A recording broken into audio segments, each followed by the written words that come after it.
Did you know that in 2023, Edmonton police reported over 500 violent incidents on public transit? That's almost 42 incidents a month. And even in 2024, after a 21% drop, we're still seeing around 33 incidents a month, which is still more than one a day. That's not a win, that's just a slower leak. Back in 2018, a bus driver was stabbed 22 times while parked at a transit center. In late 2023, a 55-year-old woman was violently attacked by two 12-year-old girls at Coliseum Station around 8:30 p.m. Literally, by 12-year-old girls. And earlier this year, a 13-year-old boy was stabbed to death at McEwen LRT station. These are not bad luck. They keep happening year after year. Different victims, same system. And honestly, that's why we need to have this conversation, not sugarcoated, because people deserve better than fear on their daily commute. Hey everyone, it's your girl Rena, and today we're driving the full length of ETS Bus 9 from Southgate Center to Eau Claire's Transit Center. On this route, we'll pass through Strathcona, Downtown, Macaulay, Chinatown, Killarney, and North Gate. And the real conversation here is this: how did public transit get this bad? And maybe more importantly, why does it still feel like no one's fixing it? Head over to Reddit and you'll find entire threads full of horror stories. People sharing what it's really like riding the train or taking Bus 9 or Bus 8 if you're unlucky enough. Let's talk about Southgate Transit Center for a second. I was reading this report by Kane Ferrer. It breaks down crime stats across Edmonton's LRT stations, and honestly, I was shocked. In 2024 alone, Southgate saw 118 reported crimes. That includes 58 assaults, 15 cases involving intoxicated individuals, and 35 flagged as trouble with person. And that's just what got reported. Then I came across this Reddit post. Someone sharing what they witnessed at Southgate Transit one random afternoon last year. They said there were 4 homeless people. 3 had passed out, and 1 was pacing around the upper level near the buses, holding tools and threatening people. Transit police were called, EPS was called, and yeah, it shook people up. Because that post opened the floodgates, suddenly the comment section turned into horror stories. People talking about getting screamed at, stepping over needles, and someone literally taking a dump at the transit center. And it's not just that one day. Earlier this year, sometime in March, police responded to reports of someone that was pointing a gun at the Southgate LRT platform. And in 2023, a guy was randomly assaulted, hit twice with a blunt object, and the attacker just jumped on the train and ran. But here's the part that really stuck with me. In that original Reddit post, the writer described the attacker as vulnerable. And I get it. That word comes from a place of compassion, but let's be real. If someone is threatening people with tools in a public space, calling them vulnerable doesn't just soften the truth, it hides it. And that's dangerous. Because yeah, a person can be vulnerable and still be a threat. This isn't about being cold or heartless. It's about being honest. If we can't draw a line between compassion and accountability, we end up in this weird limbo where people are too afraid to speak up because they don't want to say the wrong thing, but meanwhile, people are getting assaulted on public transit. And the system? It's not lying to us, but it keeps softening the truth with carefully chosen language. We don't call it dangerous, we call it disorderly. It's not a violent attack, it's an altercation. And somehow, that's supposed to make us feel safer? It doesn't. This is what happens when homelessness, addiction, untreated mental illness, and civil neglect all collide inside one fragile public system. And if we can't be honest about what's actually happening, then we're not just losing control of transit, we're losing the ability to even talk about it. Before I speak about downtown, I want to digress for a second, just to give you some perspective on how deep this problem really runs. Let's go back to that crime report I mentioned earlier.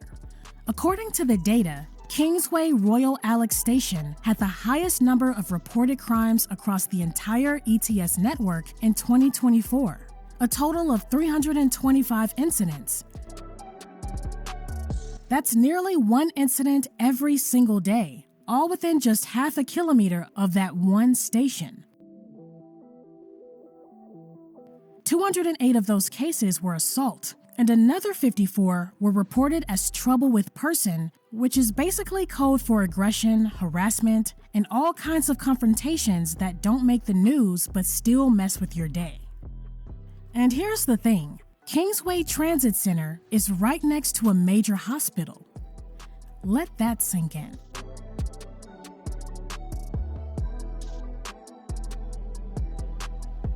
Anyways, let's get back to Route 9, because as we roll into downtown, it gets harder to ignore.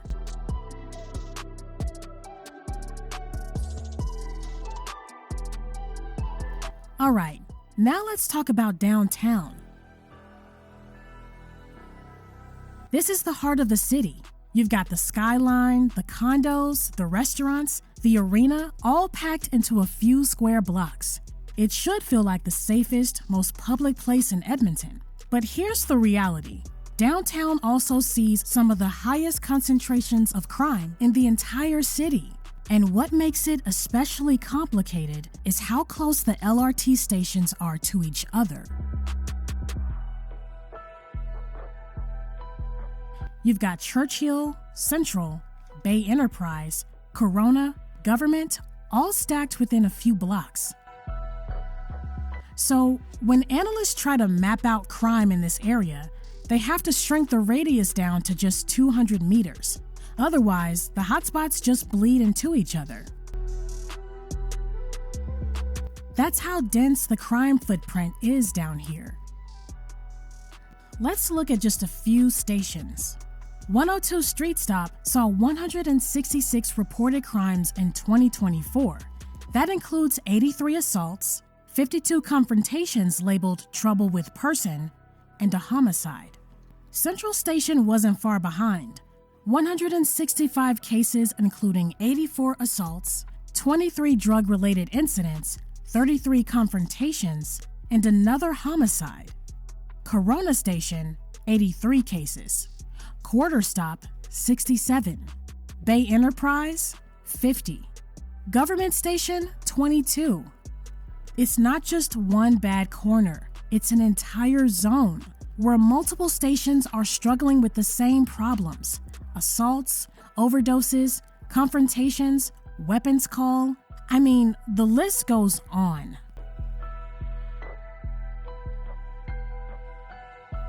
And just to be clear, these are just the reported crimes, the incidents that were actually logged, categorized, and filed.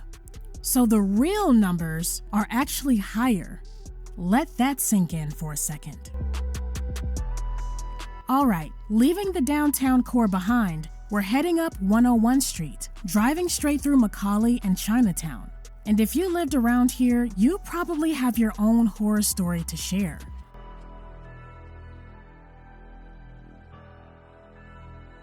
You start to see the signs. Abandoned buildings, boarded up windows, graffiti on corners. People slouched half-conscious at bus stops or walking, and others wandering into traffic. And the vibe gets quieter, but not in a peaceful way. Macaulay and Chinatown have been at the center of Edmonton's public safety debate for years now.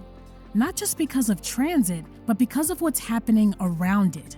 Community leaders have been begging the city to pay attention, not just to crime, but to neglect.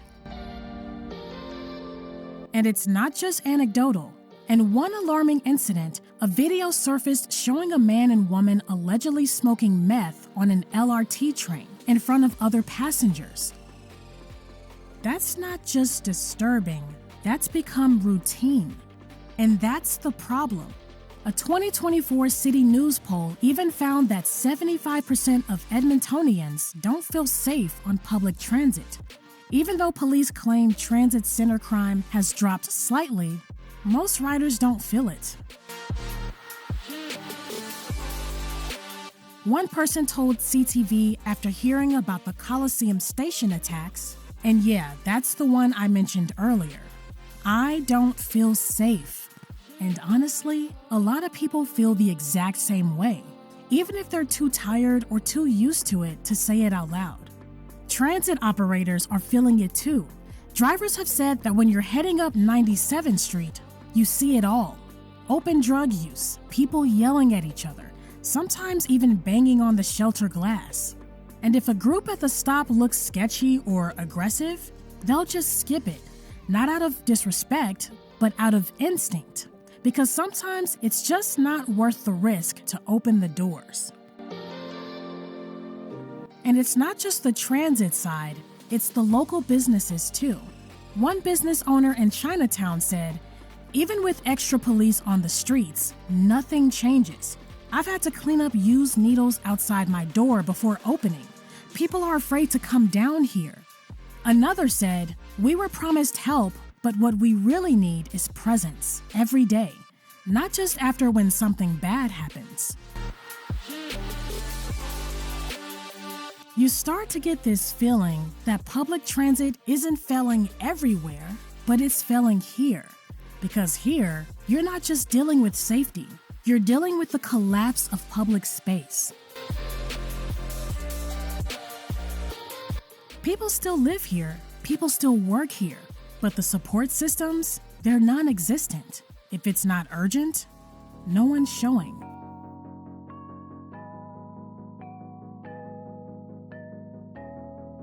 As we leave behind the narrow streets and high rises of downtown, we head north, past Killarney, up along 97th Street toward Northgate Transit Center. And at first glance, this stretch feels different. There's more space, more strip malls, drive-thrus, tire shops. It might even seem calm. But don't let that fool you, because out here the story isn't any better. In fact, in some ways, it's worse. In July 2024, a 19-year-old man was stabbed and pepper sprayed in the parking lot at Northgate Center in the middle of the day. He was found bleeding, alive, but very rattled. Then, just weeks later, around 1:30 a.m., it happened again. A 31-year-old man stabbed in the neck right at Northgate Transit Center. Another random attack. Another ambulance. Another headline that came and went. But this kind of thing didn't start in 2024. Back in January 2023, a 20-year-old man boarded an idle ETS bus parked at Northgate. He was agitated, unpredictable, high by all accounts. He smashed windows, broke panels, then stepped off carrying an ice pick. Started threatening a woman nearby. She didn't know him. She didn't do anything. She was just there. It took a team of officers to bring him down. And then, like always, the system reset. A charge, a release, another spin through Canada's revolving door justice system. Catch and release, as we all know. That's 3 separate incidents, all within walking distance, all pointing to the same pattern. Transit isn't just unsafe, it's unpredictable. And unpredictability, that's what keeps people scared. But it's not just the violence, it's the disorder, the chaos, the silence that comes before the scream.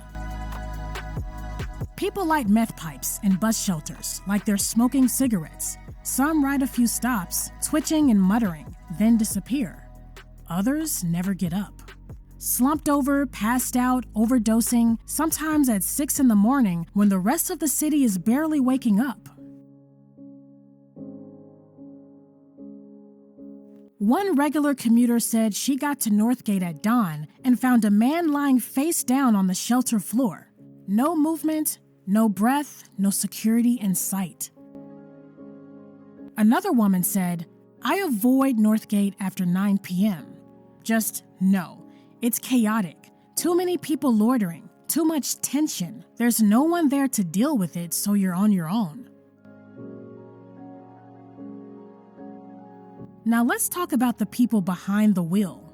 They don't flinch anymore because this kind of thing has become their new normal. One Route 9 operator said he saw 4 men at a stop, jumping up and down, yelling clearly high. He kept the doors closed, didn't stop, didn't feel safe, and he wasn't wrong. That same driver recalled another time, not long before, when a man tried to board, got denied, then grabbed a broom from the exterior bus rack and started slamming it against the driver's protective shield. Nobody stepped in, nobody stopped him, and the driver? She just sat there, trapped in her seat, hoping the glass would hold.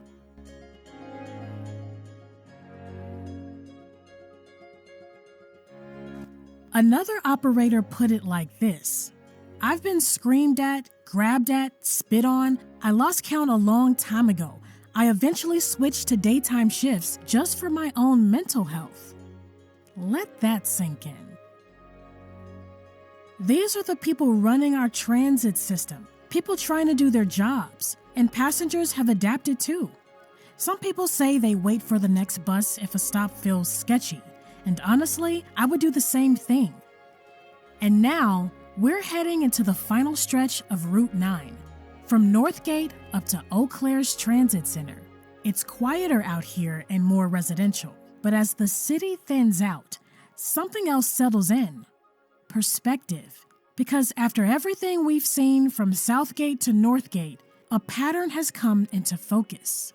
According to the 2024 ETS crime report, the 2 most common types of incidents across the system are assault and something the city calls trouble with person.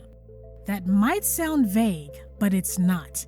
It's the screaming matches, the threats, the fights at the door. It's the kind of chaos that becomes so frequent we stop reacting to it. And while homicides are rare, they still happen. In 2024, 2 stations saw one reported within a 0.5-kilometer radius: Kingsway Royal Alex and Central Station downtown. We've heard cases like meth pipes lit like cigarettes in bus shelters, people overdosing at transit centers in the early mornings, and not to talk about the transit operators breaking down, mentally and emotionally, just trying to do their job. One driver said she had to switch to daytime shifts, not because she wanted to, but because it was the only way to protect her sanity.